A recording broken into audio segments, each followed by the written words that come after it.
Hello ಎಲ್ರಿಗೂ very good morning. ಎಲ್ಲರೂ ಹೇಗಿದ್ದೀರಾ? ಎಲ್ಲರೂ ಸಂತೋಷವಾಗಿ ಆರೋಗ್ಯವಾಗಿದ್ದೀರಾ ಅಂತ ಅಂದ್ಕೊಳ್ತೀನಿ. ನಾವು ಕೂಡ ತುಂಬ ಚೆನ್ನಾಗಿದ್ದೀವಿ. ಆ್ಯಸ್ ಯೂಶ್ವಲ್ ಇವತ್ತು ಕೂಡ ಬೆಳಗ್ಗೆಯಿಂದ ವ್ಲಾಗ್ನ ಶುರು ಮಾಡ್ಕೊಳ್ತಾ ಇದ್ದೀನಿ. ಈ ವ್ಲಾಗ್ ಬಂದು ಆಲ್ಮೋಸ್ಟ್ 19 ನಿಮಿಷದ ವ್ಲಾಗ್ ಆಗಿರುತ್ತೆ. ಈ ವ್ಲಾಗ್ನ ನೋಡ್ಕೊಳ್ತಾ ನಿಮ್ದು ಯಾವುದಾದ್ರೂ ಒಂದು ಪ್ರೊಡಕ್ಟಿವ್ ಆಗಿರುವಂಥ ಕೆಲಸನ ಮಾಡಿಕೊಂಡು ಈ ವ್ಲಾಗ್ನ ನೋಡಿ, ಸೊ ದಟ್ ನಿಮ್ಮ ಟೈಮ್ ಕೂಡ ವೇಸ್ಟ್ ಆಗಲ್ಲ, ನನಗೂ ಕೂಡ ಖುಷಿ ಅನಿಸುತ್ತೆ. ಪ್ರತಿ ಸಲ ವ್ಲಾಗ್ನ ಶುರು ಮಾಡಿದಾಗ ಈ ಥರನೇ ಹೇಳ್ತಾನೆ ಇರ್ತೀನಿ. ಸೊ ಯಾಕೆ ಹೇಳೋದು ಅಂತ ಹೇಳಿದ್ರೆ, ನಿಮ್ಮ ಟೈಮ್ ಕೂಡ ವೇಸ್ಟ್ ಆಗಬಾರ್ದು. ಈ ಟೈಮಲ್ಲಿ ನಿಮ್ದು ಯಾವುದಾದ್ರೂ ಒಂದು ಕೆಲಸನ ಮಾಡಿಕೊಂಡ್ರೆ ವ್ಲಾಗ್ ನೋಡ್ಕೊಳ್ತಾ ನಿಮ್ಮ ಕೆಲಸನೂ ಸಹ ಆಗುತ್ತೆ, ನಿಮ್ಮ ಟೈಮ್ ಕೂಡ ವೇಸ್ಟ್ ಆಗಲ್ಲ ಅಂತ ಹೇಳಿ. ನಿಮ್ಮೆಲ್ರಿಗೂ ಗೊತ್ತಿರೋ ಹಂಗೆ ನಮ್ಮ ಪುಟಾಣಿ ಪಾಪ ಕೂಡ ಬೇಗ ಎದ್ಬಿಡ್ತಾನೆ. ಇನ್ನು ಸೂರ್ಯೋದಯ ಆಗ್ತಾ ಇರ್ತಾನೆ. ಆ ಬಿಲ್ಡಿಂಗ್ ಕೂಡ ದಾಟಿರಲ್ಲ, ಆಲ್ರೆಡಿ ಎದ್ಬಿಟ್ಟಿರ್ತಾನೆ. ಈಗ ಸಮಯ ಬಂದು 6:45 ಆಗ್ತಾ ಇದೆ. ಚೆನ್ನಾಗಿ ಎಳೆ ಬಿಸಿಲು ಬೀಳ್ತಾ ಇದೆ. ಸ್ವಲ್ಪ ಹೊತ್ತು ಕೂರಿಸ್ಕೊಂಡೆ. ಕೈಯಲ್ಲಂತೂ ಉಗುರೇ ಇರಲ್ಲ, ಆದರೂ ಸುಮ್ಮನೆ ಇರಲ್ಲ, ಕೈಯೆಲ್ಲ ಜಿಬುರ್ತಾ ಇರ್ತಾನೆ. ಸಿಕ್ಕಾಪಟ್ಟೆ ಮಾತಾಡೋದು ಬೇಡ ಕಲ್ತಿದ್ದಾನೆ. ನೋಡಿ ಯಾವ ಥರ ಮಾತಾಡ್ತಾನೆ ಅಂತ ಕೇಳಿಸ್ಕೊಳ್ಳಿ.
ಕೇಳಿಸ್ಕೊಂಡ್ರಲ್ವಾ ಎಷ್ಟು ಮಾತಾಡ್ತಾನೆ ಪಾಪು ಅಂತ? ಸುಮಾರಷ್ಟು ಮಾತಾಡ್ತಾನೆ. ಇನ್ನೂ ಇವಾಗ ಬೆಳಗ್ಗೆ ಆಗಿರೋದು ಸ್ವಲ್ಪ ಕಾಮ್ ಆಗಿದ್ದಾನೆ. ಇನ್ನೂ ಸ್ವಲ್ಪ ಹೆಚ್ಚಾಗ್ತಾ ಆಗ್ತಾ ಚೀರಾಡೋದು, ಕೂಗಾಡೋದು ಈ ಥರ ಎಲ್ಲ ಮಾಡ್ತಾನೆ. ಇನ್ನು ಅವ್ರ ಪಪ್ಪ ನೋಡಿದ ತಕ್ಷಣ ಅಪ್ಪ ಅಪ್ಪ ಅಂತಾನೆ. ಅವ್ರ ಅಣ್ಣನ ನೋಡಿದ ತಕ್ಷಣ ಅಣ್ಣ ಅಂತ ಹೇಳ್ಕೊಟ್ಟಿದ್ದೇನಲ್ವ, ಸೊ ಅವನಿಗೆ ಅದು ಅಭ್ಯಾಸ ಆಗಿಬಿಟ್ಟಿದೆ. ಸೊ ಅದೇ ಥರ ಕೂಗ್ತಾ ಇರ್ತಾನೆ. ಇನ್ನು ಬೆಳಗಿನ ತಿಂಡಿಗೆ ರೆಡಿ ಮಾಡ್ಕೊಂಡ್ಬಿಡೋಣ ಅಂತ ಹೇಳ್ಬಿಟ್ಟು ರೆಡಿ ಮಾಡ್ಕೊಳ್ತಾ ಇದ್ದೀನಿ. ಬೆಳಗ್ಗೆ ತಿಂಡಿ ಮಧ್ಯಾಹ್ನ ಅಡುಗೆ ಕೂಡ ಆಗಿಬಿಡುತ್ತೆ ಅಂತ.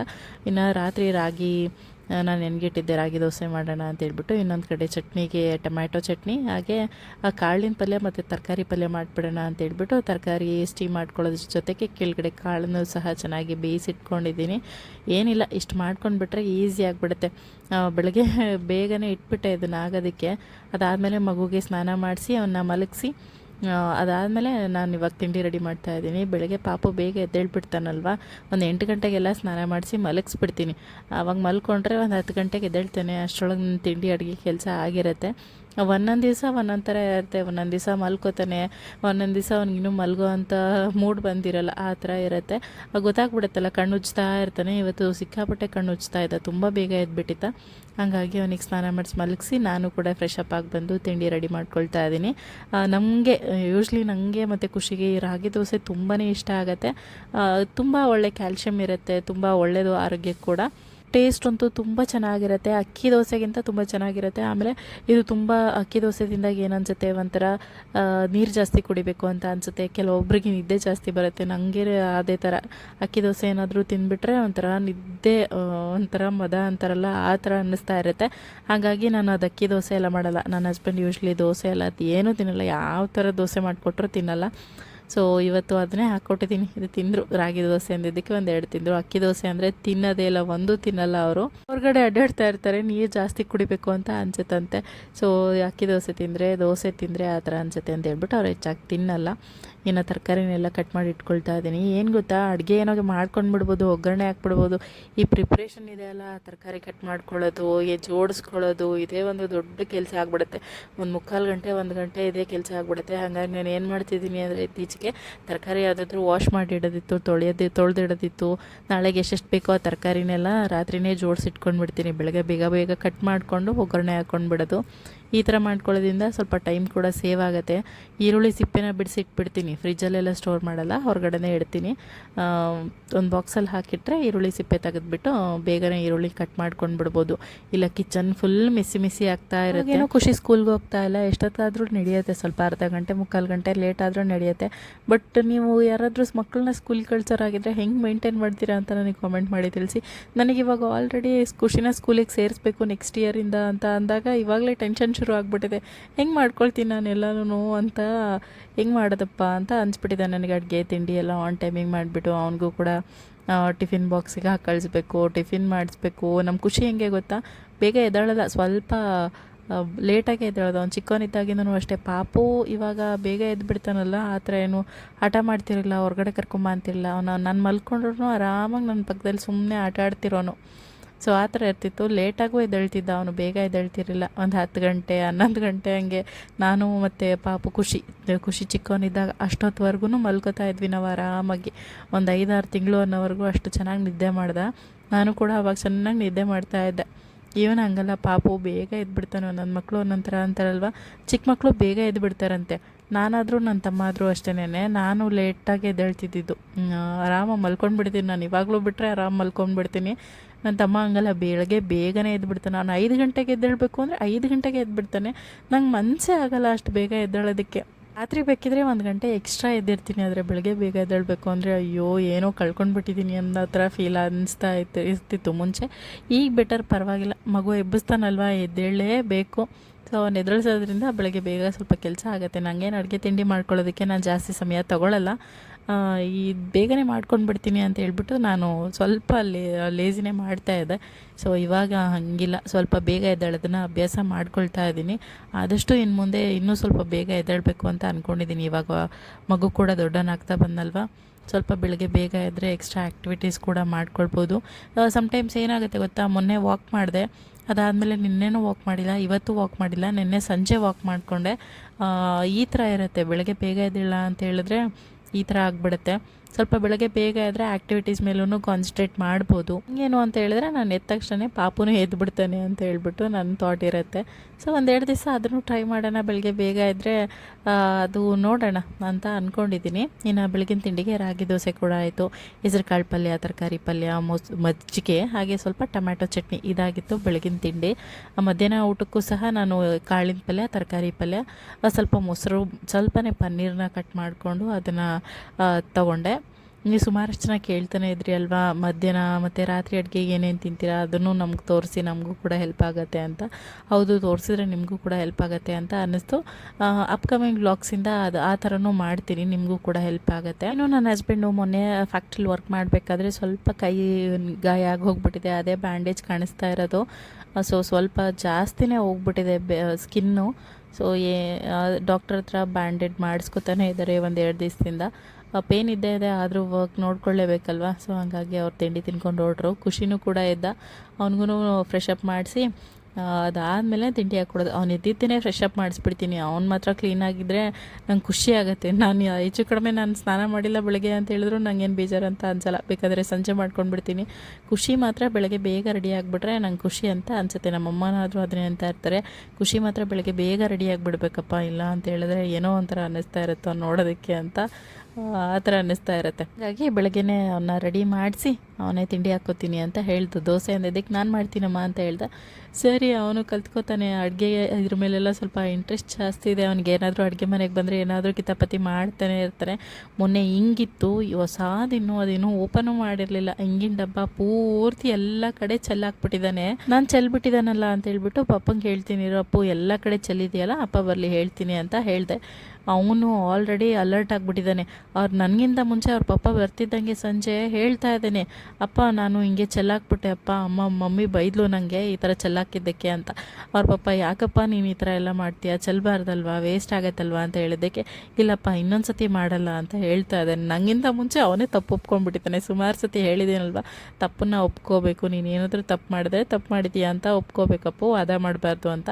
ಸೊ ಅದು ಅವನಿಗೆ ಅಭ್ಯಾಸ ಆಗಿದೆ. ಕೆಲವೊಮ್ಮೆ ಆ ಥರ ನಾನು ಮಾಡಿಲ್ಲ ಅಂತ ಅಂದಾಗ ಒಂದು 2 ಸತಿ ಹೇಳಿದ್ರೆ ಸಾಕು, ಅವನೇ ಅರ್ಥ ಮಾಡ್ಕೊಳ್ತೇನೆ, ಇಲ್ಲ ನಾನು ಈ ಥರ ತಪ್ಪು ಮಾಡಿದೆ ಅಂತ ಹೇಳ್ಬಿಟ್ಟು. ಈ ಥರ ಅಭ್ಯಾಸ ಮಾಡಿಸೋದ್ರಿಂದ ಮಕ್ಕಳಿಗೆ ಸತ್ಯ ಹೇಳುವಂಥ ಧೈರ್ಯ ಬರುತ್ತೆ. ಇಲ್ಲ ನಾವು ತಪ್ಪು ಮಾಡಿದ್ರೂ ತಪ್ಪನ್ನ ಹೇಳ್ಕೊಳ್ಳೋ ಅಂಥ ಒಂದು ಬುದ್ಧಿ ಬರುತ್ತೆ. ಇಲ್ಲ ನಾನು ಮಾಡಿಲ್ಲ ಅಂತ ವಾದ ಮಾಡೋದಕ್ಕಿಂತ ಹೌದು ನಾನು ಈ ಥರ ತಪ್ಪು ಮಾಡಿದೆ ಅನ್ನೋವಂಥದ್ದು ಒಂದು ಅವ್ರಿಗೆ ಗೊತ್ತಾಗಬೇಕು ಅಂತ ಸೊ ಈ ಥರ ಹೇಳ್ಕೊಡೋದು. ಸುಮಾರು ಸತಿ ನಾನು ವಾದ ಮಾಡ್ತಾ ಇರ್ತೀನಿ ಖುಷಿ ಜೊತೆ. ನಮ್ಮಮ್ಮ ಹೇಳ್ತಾ ಇರ್ತಾರೆ, ಅವ್ನು ಚಿಕ್ಕವನು, ಅವ್ನಿಗೇನು ಗೊತ್ತಾಗತ್ತಮ್ಮ, ಅವ್ನಿಗೇನು ಯಾಕೆ ಗೊತ್ತಾಗಲ್ಲ ಅಮ್ಮ, ಎಲ್ಲ ಗೊತ್ತಾಗತ್ತೆ, ಹಾಗೆಲ್ಲ ಗೊತ್ತಾಗಲ್ಲ ಅಂತ ಅನ್ಕೋಬಾರ್ದು. ಮಕ್ಳಿಗೆ ಇವಾಗಿಂದನೇ ಹೇಳ್ಕೊಟ್ರೆ ಎಲ್ಲ ಅರ್ಥ ಆಗುತ್ತೆ, ಇಲ್ಲ ದೊಡ್ಡವರಾದ್ಮೇಲೆ ಅದನ್ನೇ ಕಲ್ತ್ಕೊಂಡು ಬಿಡ್ತಾರೆ ಅಂತ. ನಮ್ಮಮ್ಮ ನಮ್ಮ ಚಿಕ್ಕವರಿರುವಾಗ ನಮ್ಗೆ ಏನು ಒಂದು ಕೆಲಸನೂ ಹೇಳ್ತಿರ್ಲಿಲ್ಲ ಗೊತ್ತಾ. ಹಾಗಾಗಿ ನಾವು ದೊಡ್ಡವರಾದ್ಮೇಲೂ ನಮ್ಮಮ್ಮಂಗೆ ಏನೂ ಮಾಡಿಕೊಡ್ತಾ ಇರಲಿಲ್ಲ. ಯೂಶ್ವಲಿ ನಾನು ದೊಡ್ಡವಳು ಆದಮೇಲೂ ನಮ್ಮಮ್ಮ ಏನೂ ಹೇಳ್ತಾ ಇರಲಿಲ್ಲ. ನಾನು ಏನು ಮಾಡದೆ ಹೋದ್ರೂ ಅವ್ರು ಬೇಜಾರು ಮಾಡ್ಕೊಳ್ತಾ ಇರಲಿಲ್ಲ. ಕೆಲವೊಮ್ಮೆ ಖುಷಿಗೆ ನಾನು ಆರ್ಡರ್ ಮಾಡ್ತೀನಿ, ಈ ಕೆಲಸ ನೀನು ಮಾಡಲೇಬೇಕಪ್ಪು ಅಂತ ಹೇಳ್ಬಿಟ್ಟು. ನಮ್ಮಮ್ಮ ನಮಗೆ ಯಾವತ್ತೂ ಹಂಗೆ ಹೇಳಿಲ್ಲ ಗೊತ್ತಾ, ನೀನು ಈ ಕೆಲಸ ಮಾಡಮ್ಮ, ನೀನು ಕಸ ಹೊಡೆದ್ಕೊಡು, ಏನೋ ಒಂದು ಮಾಡಿಕೊಡು, ಹೆಲ್ಪ್ ಮಾಡಿಕೊಡು ಅಂತ ಯಾವಾಗಲೂ ಹೇಳಿಲ್ಲ. ಇನ್ ಕೇಸ್ ಯಾವಾಗಾದರೂ ನಮ್ಮಮ್ಮ ರೊಟ್ಟಿ ಮಾಡಬೇಕಾದ್ರೆ, ಅಮ್ಮ ನಾನು ರೊಟ್ಟಿ ಟ್ರೈ ಮಾಡ್ತೀನಿ ಅಂತ ಹೇಳ್ಬಿಟ್ಟು ಹೋಗ್ತಾಯಿದ್ದೆ, ಜೋಳದ ರೊಟ್ಟಿನ. ಅಷ್ಟು ಬಿಟ್ಟರೆ ಅದನ್ನು ಮಾಡ್ತಿರುವಾಗ ಅಮ್ಮ ಹೇಳೋರು, ನಿನ್ಗೆ ಬರಲ್ಲ ಬಿಡಮ್ಮ, ಯಾಕೆ ಮಾಡೋಕ್ಕೆ ಹೋಗ್ತೀಯಾ, ಆರಾಮಾಗಿ ಓದ್ಕೊ ಹೋಗು ಅಂತ ಹೇಳ್ಬಿಟ್ಟು. ಈ ಥರ ಇತ್ತು ನಮ್ಮ ಚಿಕ್ಕ ವಯಸ್ಸಲ್ಲಿ. ಇನ್ನು ಈ ಸಮ್ಮರ್ ಹಾಲಿಡೇಸ್ ಬೇರೆ ಬಂತಲ್ವಾ ಮಕ್ಕಳಿಗೆ. ನಾವು ಚಿಕ್ಕವರಿದ್ದಾಗ ಸಮ್ಮರ್ ಹಾಲಿಡೇಸ್ ಬಂದರೆ ಎಷ್ಟು ಖುಷಿ ಆಗ್ತಿತ್ತು ಗೊತ್ತಾ. ಇನ್ನೇನು ಎಕ್ಸಾಮ್ಸ್ ಎಲ್ಲ ಮುಗೀತು, ಲಾಸ್ಟ್ ಎಕ್ಸಾಮ್ ಮುಗೀತು ಅಂತ ಅನ್ನುವಾಗ ಆಗೋ ಖುಷಿ ಇದೆ ಅಲ್ಲ, ಅದು ಹೇಳೋಕ್ಕೆ ಆಗಲ್ಲ, ಅಷ್ಟು ಖುಷಿ ಆಗ್ತಾಯಿತ್ತು. ಯಾಕೆಂದರೆ ನಮ್ಮ ಕಸಿನ್ಸ್ ನಾವೆಲ್ಲ ಸೇರ್ಕೊಳ್ತಾ ಇದ್ವಿ. ಹಳ್ಳಿಲಿ ಇದ್ದಿದ್ದರಿಂದ ಹಬ್ಬ ಗೊತ್ತಾ ನಮಗೆ, ಎಲ್ಲ ಕಡೆ ಸುತ್ತಬೋದಿತ್ತು ಅಂತ ಹೇಳ್ಬಿಟ್ಟು. ಎಕ್ಸಾಮ್ಸ್ ಎಲ್ಲ ಮುಗಿದ್ಮೇಲೆ ಒಂದು 2 ದಿವಸ ಸ್ಕೂಲಿಗೆ ಕರೆಯೋರು, ಅದಾದಮೇಲೆ ಹೋಮ್ವರ್ಕ್ ಕೊಡೋದಕ್ಕೆ ಅಂತ ಹೇಳ್ಬಿಟ್ಟು. ಸರಿ ಅವ್ರೇನೋ ಹೋಮ್ವರ್ಕ್ ಕೊಡ್ತಾರೆ, ನಾವು ಮಾಡಬೇಕಲ್ಲ 2 ಮಂತ್ಸ್ ಗ್ಯಾಪಲ್ಲಿ. ಕೊನೆಗೆ 2 ದಿವಸ ಇದ್ದಾಗ ಕೂತ್ಕೊಂಡು ಹಂಗೆ ಸ್ಕೂಲ್ ಶುರುವಾಗೋದಕ್ಕಿಂತ ಮುಂಚೆ ಕೂತ್ಕೊಂಡು ಬರೆದ್ಬಿಡೋದು ಎಲ್ಲನೂ. ಒಂದು 4-5 ಬುಕ್ಸ್ ಕೂತ್ಕೊಂಡು ತುಂಬಿಸ್ಬಿಡೋದು ಹಗಲು ರಾತ್ರಿ ಅಂತ. ಈ ಥರನೇ ಮಾಡ್ತಿದ್ದಿದ್ದು ನಾವೆಲ್ಲರೂ. ಈಗಿನ ಮಕ್ಕಳಿಗೆಲ್ಲ ಸಮ್ಮರ್ ಹಾಲಿಡೇಸಲ್ಲಿ ಹೋಮ್ವರ್ಕೇ ಕೊಡಲ್ವಂತೆ. ಇನ್ನೇನು ಎಕ್ಸಾಮ್ ಮುಗ್ದಿದ ತಕ್ಷಣವೇ ರಜಾ ಕೊಟ್ಬಿಡ್ತಾರಂತೆ. ಲಾಸ್ಟ್ ಎಕ್ಸಾಮಲ್ಲೆಲ್ಲನೂ ಏಟು ಕೊಡಲ್ವಂತೆ. ನಾವಂತೂ ಸಿಕ್ಕಾಪಟ್ಟೆ ಏಟು ತಿಂದಿದ್ದೀವಿ ಗೊತ್ತಾ ಚಿಕ್ಕ ವಯಸ್ಸಲ್ಲಿ. ಸುಮ್ಮನೆ ನಾವೆಲ್ಲ ಹೋಮ್ವರ್ಕ್ ಮಾಡಿದ್ರು ಏನೋ ತರಲೆ, ಪಕ್ಕದವ್ರು ಯಾರೋ ತರಲೆ ಮಾಡಿದ್ರು ಅಂತಲೂ ಏಟು ಕೊಡಿಸ್ಕೊಂಡಿದ್ದೀವಿ. ಆ ಥರ ಎಲ್ಲ ನೆನಪಿದೆ. ಈಗಿನ ಮಕ್ಕಳೆಲ್ಲ ಅಷ್ಟೊಂದು ಏಟು ತಿನ್ನೋದಕ್ಕೆ ಸಾಧ್ಯನೇ ಇಲ್ಲ. ನೀವು ಕೂಡ ಚಿಕ್ಕವರಿದ್ದಾಗ ಏಟು ತಿಂದಿದ್ದೀರಾ ಅಂತ ಹೇಳ್ಬಿಟ್ಟು ಕಾಮೆಂಟ್ ಮಾಡಿ ತಿಳಿಸಿ. ಆಲ್ಮೋಸ್ಟ್ 90 ಕಿಡ್ಸ್ ಎಲ್ಲರೂ ಏಟು ತಿಂದಿರ್ತಾರೆ, ಸುಮ್ಮನೇನಾದರೂ ತಿಂದಿರ್ತಾರೆ. ನಾನು ಚಿಕ್ಕವಳಿದ್ದಾಗ ಆಲ್ಮೋಸ್ಟ್ ತುಂಬ ಚೆನ್ನಾಗೇ ಓದ್ತಾ ಇದ್ದೆ. ಇನ್ ಕೇಸ್ ಏನಾದರೂ ಟೀಚರ್ಸ್ ಇಲ್ಲ ಅಂತ ಹೇಳಿದ್ರೆ ನಮ್ಮದೊಂದು 4-5 ಜನಕ್ಕೆ ಹೇಳ್ಬಿಟ್ಟು ಹೋಗಿರೋರು, ನೀವು ಹೇಳ್ಕೊಡಿ ಇವ್ರಿಗೆ ಮಕ್ಕಳಿಗೆ ಅಂತ ಹೇಳ್ಬಿಟ್ಟು. ಆದ್ರೂ ಇಷ್ಟೆಲ್ಲ ಇದ್ರೂ ಓಡಿಸ್ಕೊತಾ ಇದ್ವಿ ಗೊತ್ತಾ. ಏನೋ ಸಮ್ಮರ್ ಶುರು ಆಯಿತು, ಆ ಗಾಳಿಗೇನೆ ನನಗೆ ಫೀಲ್ ಆಗಿಬಿಡುತ್ತೆ ಈ ಸಮ್ಮರ್ ಶುರು ಆಯಿತು. ನನಗೆ ಚೈಲ್ಡ್ಹುಡ್ ಎಲ್ಲ ನೆನಪಾಗ್ತಾ ಇರುತ್ತೆ. ಇನ್ನು ಖುಷಿನೂ ತಿಂಡಿ ತಿಂದ್ಕೊಂಡು ಅನಿಶಕ್ಕ ಮನೆಗೆ ಹೋದ. ಸರಿ ಹೋಗಲಿ, ಇನ್ನು ಹರಡ್ಬಿಟ್ಟಿದ್ದ ಎಲ್ಲನೂ ಆಟ ಸಾಮಾನು ಅದು ಇದು ಅಂತ ಹೇಳ್ಬಿಟ್ಟು. ಮಗು ಕೂಡ ಇದ್ದಿದ್ದ, ಅವನು ಕೂಡ ಆಟ ಆಡ್ತಾ ಇದ್ದ. ಸರಿ ಮಧ್ಯಾಹ್ನ ಬೇರೆ ಆಯ್ತಲ್ವ, ಸಂಜೆ ಆಗ್ತಾ ಬಂತು. ಹಾಗಾಗಿ ಎಲ್ಲ ನೀಟಾಗಿ ಕಸ ಹೊಡ್ಕೊಂಡು ಬಿಡೋಣ, ಎಲ್ಲ ತೆಗ್ದಿಟ್ಕೊಂಡು ಅಂತ ಹೇಳ್ಬಿಟ್ಟು ಎಲ್ಲ ಕ್ಲೀನ್ ಮಾಡ್ಕೊಳ್ತಾ ಇದ್ದೀನಿ. ಖುಷಿ ಆಟ ಆಡ್ತಾನೆ, ಎಲ್ಲಿ ಬೇಕಂದ್ರಲ್ಲಿ ಇಟ್ಬಿಡ್ತಾನೆ. ಅದಾದಮೇಲೆ ಇನ್ ಕೇಸ್ ಏನಾದರೂ ನಾನು ಕಸ ಹೊಡಿತೀನಿ ನೋಡಪ್ಪು, ಎಲ್ಲ ತೆಗ್ದಾಕ್ಬಿಡ್ತೀನಿ ಅಂದರೆ ಪಾಪ ಎತ್ತಿಡ್ತಾನೆ. ಆ ಥರ ಏನಿಲ್ಲ. ಇನ್ನು ಈ ಪಾಪುಗೆ ವಾಕರನ್ ಚೆನ್ನಾಗಾಗಿದೆ ಗೊತ್ತಾ. ಇಲ್ಲ ಅಂತ ಹೇಳಿದರೆ ಅವ್ನು ಎತ್ಕೊಂಡೇ ಎಲ್ಲ ಕೆಲಸ ಮಾಡಬೇಕಿತ್ತು. ನನ್ನ ಹಸ್ಬೆಂಡ್ ಇದೊಂದು ತರಿಸಿ ನನಗೆ ತುಂಬ ಹೆಲ್ಪ್ಫುಲ್ ಆಯಿತು. ಇದೊಂದು ತರಿಸಿರೋದಕ್ಕೆ ಅದರಲ್ಲಿ ಹಾಕಿದ್ರೆ ಸ್ವಲ್ಪ ಹೊತ್ತು ಆರಾಮಾಗಿ ಆಟ ಆಡ್ತಾನೆ. ಅವ್ನು ಹೆಂಗೆ ಅಂತ ಹೇಳಿದ್ರೆ ಕೆಳಗಡೆ ಇರೋದೇ ಇಲ್ಲ, ಅವನು ಕೆಳಗಡೆ ಮಲಗಿ ಆಟ ಆಡಬೇಕು ಅಂತ ಅನ್ನಲ್ಲ, ಎತ್ಕೋಬೇಕು, ಇಲ್ಲ ಈ ಥರ ಏನಾದರೂ ನಿಲ್ಲಿಸ್ಕೊಳ್ಬೇಕು. ಮಲಗಿದೆ ಆ ಥರ ಎಲ್ಲ ಜಾಸ್ತಿ ಹೊತ್ತು, ಸುಮಾರು ಹೊತ್ತು ಇರಲ್ಲ. ನಿನ್ನೆ ಏನು ಮಾಡಿದ್ವಿ ಅಂತ ಹೇಳಿದ್ರೆ, ಅಕ್ಕ ಮನೇಲಿ ಪಿಜ್ಜಾ ಮಾಡೋಣ ಅಂತ ಹೇಳಿದ್ರು ಅಕ್ಕ. ಸರಿ ಮಕ್ಕಳು ಅವರು ತುಂಬ ಹೇಳ್ತಾಯಿದ್ರು ಪಿಜ್ಜಾ ಮಾಡೋಣ ಅಂತ ಹೇಳ್ಬಿಟ್ಟು ಹೇಳ್ತಾಯಿದ್ರಂತೆ. ಸರಿ ಮಾಡೋಣ ಅಂತ ಹೇಳ್ಬಿಟ್ಟು ನಿನ್ನೆ ಈಸ್ಟು ಮತ್ತು ಚೀಸು, ಪನ್ನೀರು ಈ ಥರ ಎಲ್ಲ ಜಾಸ್ತಿ ತರಿಸಿದ್ವಿ. ಅದೇನಾಗ್ತು ಅಂತ ಹೇಳಿದ್ರೆ, ನಿನ್ನೆ ಅಕ್ಕ ಮನೇಲಿ ಟ್ರೈ ಮಾಡಿದ್ವಿ ಸಂಜೆ. ಅದು ಈಸ್ಟೇ ಆ್ಯಕ್ಟಿವೇಟ್ ಆಗಲಿಲ್ಲ. ಸರಿ ಆ್ಯಕ್ಟಿವೇಟ್ ಆಗದೆ ಹೋದ್ರೇನು ಹಿಟ್ಟಿಗೆ ಹಾಕಿ ಕಲಸಿದ್ರೆ ಈಸ್ಟ್ ಚೆನ್ನಾಗಿ ಬರ್ಬೋದೇನೋ, ಹಿಟ್ಟು ಚೆನ್ನಾಗಿ ಉಬ್ಬಬೋದೇನೋ ಅಂತ ಅಂದ್ಕೊಂಡು ಈಸ್ಟ್ ಹಾಕಿ ಹಿಟ್ಟನ್ನ ಕಲಿಸ್ದೆ, ಮೈದಾ ಹಿಟ್ಟು. ಅದು ಯಾಕೋ ಉಬ್ಬುಕೊಳ್ಳೇ ಇಲ್ಲ, ಆ್ಯಕ್ಟಿವೇಟೇ ಆಗಲಿಲ್ಲ, ಫರ್ಮೆಂಟ್ ಆಗಲೇ ಇಲ್ಲ. ಸರಿ ಇನ್ನೇನು ಬರೋಲ್ಲ ಇದು ಅಂತ ಹೇಳ್ಬಿಟ್ಟು ಅದರಲ್ಲೇ 1-2 ಟ್ರೈ ಮಾಡಿದ್ವಿ. ಸುಮ್ಮನೆ ಪಿಜ್ಜಾ ಚೀಸ್ ಎಲ್ಲ ಹಾಳಾಗೋಯ್ತು. ಅದಾದಮೇಲೆ ಮನೆಗೆ ಬಂದು ಟ್ರೈ ಮಾಡಿದೆ ಗೋಧಿ ಹಿಟ್ಟಲ್ಲಿ. ಎಷ್ಟು ಚೆನ್ನಾಗಿ ಬಂದಿತ್ತು ಗೊತ್ತಾ, ನೀವೇ ನೋಡ್ತಿದ್ದೀರಲ್ವ, ಎಷ್ಟು ಫ್ಲಫಿಯಾಗಿ ಎಷ್ಟು ಚೆನ್ನಾಗಿ ಆ್ಯಕ್ಟಿವೇಟ್ ಆಗಿತ್ತು ಈಸ್ಟು. ಸರಿ ಹಾಕ್ಬಿಟ್ಟು ಹಿಟ್ಟನ್ನ ಹಾಕಿ ಕಲಿಸ್ಬಿಟ್ಟು ಇಟ್ಟಿದ್ದೆ. ಫುಲ್ ಆ ಬಾಕ್ಸ್ ಫುಲ್ಲು ತುಂಬ್ಕೊಂಡ್ಬಿಟ್ಟಿತ್ತು. ಸರಿ ಫ್ರಿಜ್ಜಲ್ಲಿ ಇಟ್ಟರೆ ನಾಳೆ ಮಾಡ್ಕೊಳಕ್ಕೆ ಬರುತ್ತೆ ಸಂಜೆ ಅಂತ ಹೇಳ್ಬಿಟ್ಟು ಅದನ್ನು ಎತ್ತಿ ಫ್ರಿಜ್ಜಲ್ಲಿ ಇಟ್ಟಿದ್ದೆ. ಇನ್ನು ಮಾನುಷಕ್ಕ ಮನೆಗೆ ಹೋಗೋದಕ್ಕೆ ತೊಗೊಂಡೋದೆ. ಅಲ್ಲೇ ಓವನ್ ಇದೆ ಅವ್ರ ಮನೇಲಿ. ನಾನೇನು ಅಷ್ಟು ಹೆಚ್ಚಾಗಿ ಬೇಕಿಂಗ್ ಎಲ್ಲ ಮಾಡಲ್ಲ ಅಂತ ಹೇಳ್ಬಿಟ್ಟು ನಾನು ಅದು ತರಿಸ್ಕೊಂಡಿಲ್ಲ. ನನ್ನ ಹಸ್ಬೆಂಡ್ಗೆ ಹೇಳಿದೆ ಲಾಸ್ಟ್ ಟೈಮೇ ನನಗೊಂದು ಓವನ್ ಕೊಡಿಸ್ರಿ ಅಂತ ಹೇಳ್ಬಿಟ್ಟು. ನಾವೇನು ನಾನ್ ವೆಜ್ ತಿಂತೀವ, ನಮಗೇನು ಹೆಲ್ಪ್ ಆಗೋಲ್ಲ ಬಿಡಮ್ಮ, ಅದು ಏನಕ್ಕೆ ತಗೋತೀಯ, ನಾನ್ ವೆಜ್ ತಿನ್ನೋರ್ಗಾದ್ರೆ ಹೆಲ್ಪ್ ಆಗುತ್ತೆ ಅಂತ ಹೇಳಿದ್ರು. ಸೊ ಹಂಗಾಗಿ ನಾನು ಕೂಡ ಅದಕ್ಕೆ ಮನ್ಸು ಮಾಡಲಿಲ್ಲ. ಸರಿ ಇನ್ನೇನು ಹಿಟ್ಟು ಕೂಡ ಚೆನ್ನಾಗಿ ಬಂದಿದೆ ಅಲ್ವಾ, ವೇಸ್ಟ್ ಏನಕ್ಕೆ ಮಾಡೋದು, ಚೀಸ್ ಇದೆ ಎಲ್ಲ ಇದೆ, ಮಕ್ಕಳು ಕೂಡ ಸಮ್ಮರ್ ಹಾಲಿಡೇಸ್ ಅಲ್ಲ ಅವರು ಕೂಡ ಫ್ರೀ ಆಗಿದ್ದಾರೆ ಅಂತ ಹೇಳ್ಬಿಟ್ಟು ಪಿಜ್ಜಾನ ರೆಡಿ ಮಾಡ್ಕೊಳ್ತಾ ಇದ್ವಿ. ಅವಳು ತೋರಿಸ್ತಾ ಇದ್ಲು. ಇವರಿಬ್ಬರು ಟ್ವಿನ್ಸು, ಅಕ್ಕಂಗೆ ಇವರಿಬ್ಬರು ಹೆಣ್ಮಕ್ಳೇ. ತುಂಬ ಚೆನ್ನಾಗಿ ಮಾತಾಡ್ತಾರೆ, ತುಂಬ ಚೆನ್ನಾಗಿ ಹೊಂದ್ಕೊಡ್ತಾರೆ. ಹೇಳ್ತಾಯಿದ್ರು, ಆಂಟಿ ಈ ಥರ ಮಾಡಿ, ಈ ಥರ ಮಾಡೋಣ, ಇಷ್ಟಿಷ್ಟಕ್ಕೆ ಬೇಕ್ ಮಾಡಬೇಕು ಅಂತ. ಅನುಷಕ್ಕ ಈ ಓವೆನ್ ತೊಗೊಂಡು ಬಂದಮೇಲೆ ಅವ್ರು ಜಾಸ್ತಿ ಬಳಸೇ ಇಲ್ವಂತೆ. ಸೊ ಹಾಗಾಗಿ ಅದು ಆಪ್ಷನ್ಸ್ ಎಲ್ಲ ಗೊತ್ತಿಲ್ಲ, ನನಗೂ ಕೂಡ ಗೊತ್ತಿಲ್ಲ ಓವೆನ್ನಿಂದ ಆಪ್ಷನ್ಸ್ ಏನೇನಿದೆ ಅಂತ ಹೇಳ್ಬಿಟ್ಟು. ನಾನಂತೂ ಬಳಸೇ ಇಲ್ಲ, ನೋಡಿದ್ದೀನಿ ಅಷ್ಟೇನೆ. ಹಾಗಾಗಿ ಯಾವ ಟೆಂಪ್ರೇಚರ್ಗೆ ಎಷ್ಟೆಷ್ಟು ಇಡಬೇಕು ಅಂತ ಹೇಳ್ಬಿಟ್ಟು ಹೇಳ್ತಾಯಿದ್ರು. ನಾನು ಲಾಸ್ಟ್ ಟೈಮ್ ಎಲ್ಲ ಪಿಜ್ಜಾ ಮಾಡಿದ್ದೀನಿ, ಈ ತವಾ ಪಿಜ್ಜಾ ಅಂದರೆ ನಾರ್ಮಲ್ ತವಾ ಮೇಲೆ ಮಾಡ್ತಾರಲ್ವ, ಹಂಚ ಮೇಲೆ ಇಟ್ಟು ಆ ಥರ ಎಲ್ಲ ಮಾಡಿರೋದ್ರಿಂದ ನನಗೆ ಅದು ಗೊತ್ತಿದೆ ಯಾವ್ಯಾವ ಥರ ಮಾಡಬೇಕು ಅನ್ನೋದು. ಸೊ ಹಂಗಾಗಿ ನಾನೇ ರೆಡಿ ಮಾಡ್ತಾ ಇದ್ದೀನಿ. ಅಕ್ಕ ಏನೇನು ಬೇಕೋ ಆ ತರಕಾರಿನೆಲ್ಲ ರೆಡಿ ಮಾಡಿ ಹೆಚ್ಚಿಬಿಟ್ಟು ಕೊಟ್ಟರು. ಇನ್ನು ಈ ಪಿಜ್ಜಾಲಿ ಬೇಸ್ ಮಾಡ್ತೀವಲ್ವ, ಅದೇ ತುಂಬ ಇಂಪಾರ್ಟೆಂಟು. ಬೇಸ್ ಚೆನ್ನಾಗಿ ಬಂತು ಅಂತ ಹೇಳಿದ್ರೆ ಪಿಜ್ಜಾ ತುಂಬ ಚೆನ್ನಾಗಿ ಬರುತ್ತೆ. ಇದು ಹೆಂಗೆ ಬರಬೇಕು ಅಂತ ಹೇಳಿದ್ರೆ ಬ್ರೆಡ್ ಥರ ಬರಬೇಕು. ಈಸ್ಟ್ ಅಂತ ಸಿಗುತ್ತೆ, ಅದನ್ನು ತೊಗೊಂಡು ಬಂದು ಸ್ವಲ್ಪ ಬಿಸಿನೀರಿಗೆ ಸ್ವಲ್ಪ ಸಕ್ಕರೆ ಈಸ್ಟನ್ನ ಹಾಕಿ ಅದು ಫರ್ಮೆಂಟ್ ಆಗೋದಕ್ಕೆ ಬಿಡಬೇಕು. ಅದಾದಮೇಲೆ ಗೋಧಿ ಹಿಟ್ಟಿಗೆ ಸ್ವಲ್ಪ ಉಪ್ಪನ್ನು ಸೇರಿಸಿ ಇನ್ನು ಫರ್ಮೆಂಟ್ ಆಗಿರೋವಂಥ ಈಸ್ಟನ್ನ, ಆ್ಯಕ್ಟಿವೇಟ್ ಆಗಿರೋವಂಥ ಈಸ್ಟನ್ನು ಹಿಟ್ಟಿಗೆ ಸೇರಿಸಿ ಕಲಿಸ್ಬಿಟ್ಟು 1 hour ಎತ್ತಿಟ್ಬಿಟ್ರೆ ಈ ಥರ ಉಬ್ಕೊಂಡಿರುತ್ತೆ. ಅದಾದಮೇಲೆ ಈ ಥರ ಪಿಜ್ಜಾ ಬೇಸ್ ಥರ ಮಾಡೋದು. ಸೊ ಮೆಷರ್ಮೆಂಟ್ನ ನಾನು ಫಸ್ಟ್ ಕಮೆಂಟಲ್ಲಿ ಪಿನ್ ಮಾಡಿರ್ತೀನಿ. ರೆಸಿಪಿ ಮತ್ತೆ ಯಾವತ್ತಾದರೂ ಮಾಡ್ತೀನಿ, ಆವಾಗ ನಿಮ್ಮ ಜೊತೆ ಶೇರ್ ಮಾಡ್ಕೊಳ್ತೀನಿ. ಮೈದಾ ಹಿಟ್ಟಲ್ಲಿ ಮಾಡೋದಕ್ಕಿಂತ ಈ ಥರ ಮನೆಯಲ್ಲೇ ಗೋಧಿ ಹಿಟ್ಟಲ್ಲಿ ಮಾಡಿಕೊಂಡ್ರೆ ಟೇಸ್ಟಿಯಾಗಿರುತ್ತೆ, ಹೆಲ್ದಿಯಾಗಿರುತ್ತೆ ಕೂಡ. ಇನ್ನು ನಾನು ಏನಾದರೂ ಹೊರಗಡೆ ಪಿಜ್ಜಾ ತಿಂತೀನಿ ಅಂದರೆ ಎಷ್ಟು ನನಗೆ ಬೇಜಾರಾಗುತ್ತೆ ಗೊತ್ತಾ. ನಾನು ಸುಮಾರು ಕಡಿಮೆ ತಿಂದಿರೋದು, ನಾನು ಈ ಥರ ಎಲ್ಲ ಜಾಸ್ತಿ ತಿನ್ನಲ್ಲ ಆಚೆ ಕಡೆ ಪಿಜ್ಜಾನೆಲ್ಲನೂ. ಏನು ಅಂತ ಹೇಳಿದ್ರೆ ಇದಕ್ಕೆ ಟ್ಯಾಕ್ಸ್ ಬೇರೆ ಕಟ್ಟಬೇಕು.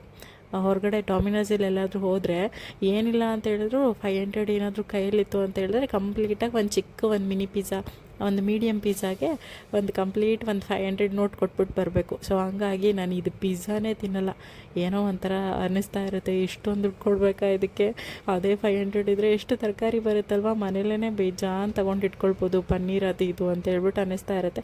ಸೊ ಹಂಗಾಗಿ ನಾನು ಹೊರಗಡೆ ಪಿಜ್ಜಾ ತಿನ್ನಲ್ಲ. ಟೇಸ್ಟ್ ಕೂಡ ಚೆನ್ನಾಗೂ ಇರಲ್ಲ. ಇವತ್ತು ಮಾಡಿದ್ವಲ್ಲ ಪಿಜ್ಜಾ ಎಷ್ಟು ಚೆನ್ನಾಗಿ ಬಂದಿತ್ತು ಗೊತ್ತಾ, ತುಂಬ ಚೆನ್ನಾಗಿ ಬಂದಿತ್ತು. ಮೊದಲು ಒಂದು ಚಿಕ್ಕದು ಟ್ರೈ ಮಾಡಿದ್ವಿ. ಮೊದಲು ತುಂಬ ಎಲ್ಲನೂ ಹಾಕಿ ದೊಡ್ಡದಾಗಿ ವೇಸ್ಟ್ ಮಾಡೋದಕ್ಕಿಂತ ಮೊದಲು ಚಿಕ್ಕ ಟ್ರೈ ಮಾಡೋಣ, ಚೆನ್ನಾಗಿ ಬಂತು ಅಂತ ಹೇಳಿದ್ರೆ ಉಳ್ದಿರೋದಕ್ಕೆಲ್ಲನೂ ಮಾಡಿಕೊಂಡ್ರೆ ಚೆನ್ನಾಗಿರುತ್ತೆ ಅಂತ ಹೇಳ್ಬಿಟ್ಟು ಮೊದಲು ಚಿಕ್ಕದೊಂದು ಮಾಡಿದ್ವಿ. ಚಿಕ್ಕದು ತುಂಬ ಚೆನ್ನಾಗಿ ಬಂತು. ಅದಾದಮೇಲೆ 2 ಪಿಜ್ಜಾ ಮತ್ತೆ ರೆಡಿ ಮಾಡಿಟ್ವಿ, ಚೀಸೆಲ್ಲ ಹಾಕ್ಬಿಟ್ಟು. ಮೇಲ್ಗಡೆ ಸ್ಟ್ಯಾಂಡ್ ಹಾಕಿ ಇಟ್ಟಿದ್ವಿ, ಆ ಚೀಸೆಲ್ಲ ಕೆಳಗಡೆ ಬಿದ್ದೋಗ್ಬಿಟ್ಟಿದೆ, ಕೆಳಗಡೆ ಪಿಜ್ಜಾ ಮೇಲೆ. ಖುಷಿ ನೋಡಿ ಟಿ ವಿ ನೋಡಿಕೊಂಡು ಈ ಥರ ಆಡ್ತಾ ಇದ್ದಾನೆ. ನೋಡಿದ್ರಲ್ವ, ಮೇಲ್ಗಡೆ ಚೀಸೆಲ್ಲ ಪೂರ್ತಿ ಕೆಳಗಡೆ ಬಿದ್ದೋಗ್ಬಿಟ್ಟಿದೆ. ಮೇಲ್ಗಡೆ ಸ್ವಲ್ಪ ಚೀಸ್ ಕಡಿಮೆ ಆಯಿತು, ಬಟ್ ಓಕೆ ಚೆನ್ನಾಗೇ ಬಂದಿತ್ತು. ಕೆಳಗಡೆ ಮಾತ್ರ ಫುಲ್ಲು ಚೀಸಿ ಬರ್ಸ್ಟ್ ಅಂತಾರಲ್ಲ ಆ ಥರ ಆಗಿತ್ತು.